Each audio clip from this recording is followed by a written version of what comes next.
咳嗽是机体的保护性反射，本身不会引起肺炎。中国中医科学院广安门医院急诊科主任齐文生表示，咳嗽是机体的保护性反射，有利于清除呼吸道内的分泌物或异物。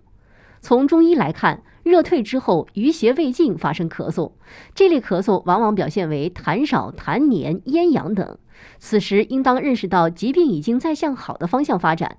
从中医来看，多为痰热阴伤等导致肺气失宣，临床可以选用清肺、润肺、宣肺、化痰一类的中成药都会有效，如吉之糖浆、养阴清肺丸、杏贝止咳颗粒等。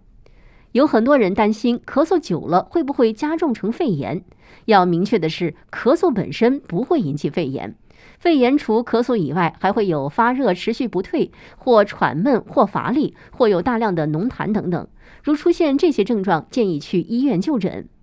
另外，家里老人、儿童如与平时状态不同，比如精神倦怠、乏力、食欲下降、呼吸急促等，要引起重视，需要及时去医院就诊。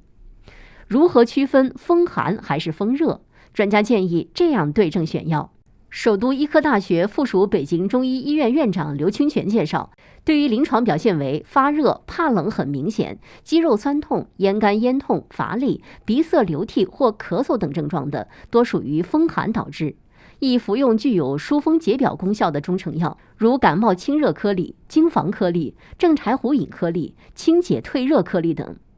对于临床表现为发热、咽痛明显、怕冷不明显、肌肉酸痛、乏力或咳嗽等症状的，多属于风热导致，宜服用具有疏风清热、兼有化湿解表或清热解毒功能的中成药，如莲花清瘟胶囊或颗粒、金花清感颗粒、疏风解毒胶囊、宣肺败毒颗粒、清肺排毒颗粒、热盐宁合剂颗粒、银翘解毒颗粒、痰热清胶囊、双黄连口服液、抗病毒口服液等。患者可根据自身症状选择其中一种中成药，按照说明书剂量服用1至2天后，如症状无缓解或加重，请及时到正规医疗机构就诊，切勿盲目同时服用多种功效类似的中成药。